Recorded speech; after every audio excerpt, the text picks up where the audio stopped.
ఐర్లాండ్‌తో T20 సిరీస్‌లో 2-0తో clean స్వీప్‌కు గురైన టీమిండియాపై మాజీ క్రికెటర్లు మండిపడుతున్నారు. ప్రత్యర్థిని తక్కువగా అంచనా వేసి చెత్త ప్రదర్శనతో మూల్యం చెల్లించారని విమర్శిస్తున్నారు.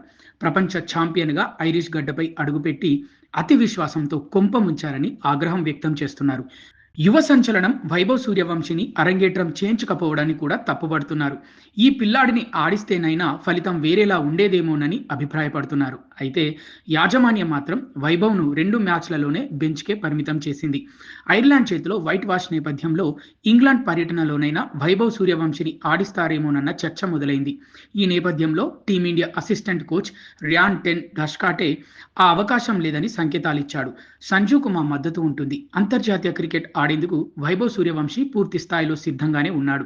ఇందులో ఎలాంటి సందేహం లేదు. అయితే సంజు శాంసన్‌ను తుది జట్టు నుంచి తప్పించడం కూడా సాధ్యం కాదు. 3 నెలల క్రితం జట్టు ప్రపంచ కప్ గెలవడంలో అతడు కీలక పాత్ర పోషించాడు. ఐపీఎల్‌లోనూ 2026లో సత్తా చాటాడు. ఈ సిరీస్‌లో అతడు విఫలం కావచ్చు. అయినప్పటికీ మా ఆటగాళ్లకు మేము మద్దతుగానే నిలబడతాము. అతడిలో ఆత్మవిశ్వాసం పెంచాలనే మా చర్యలు ఉంటాయి. దీర్ఘకాలిక ప్రయోజనాలను దృష్టిలో పెట్టుకొని మేము ముందుకు సాగుతాము. అరంగేట్రం చేసేందుకు వైభవ్ ఎంత ఆసక్తిగా ఉన్నాడో అతడి ఆటను చూడాలని మేము అంతే ఆతురతతో ఎదురుచూస్తున్నాం. వైభవ్ వేచి చూడక తప్పదు. అయితే అందుకు ఇంకాస్త సమయం ఉంది. మిగతా ఆటగాళ్ల గురించి కూడా మేము ఆలోచించాల్సి ఉంటుంది. అంత మాత్రాన వైభవ్ అంతర్జాతీయ క్రికెట్లో సత్తా చాటలేడని మేము భావిస్తున్నట్లు కానే కాదు అని డష్కాటే పేర్కొన్నాడు.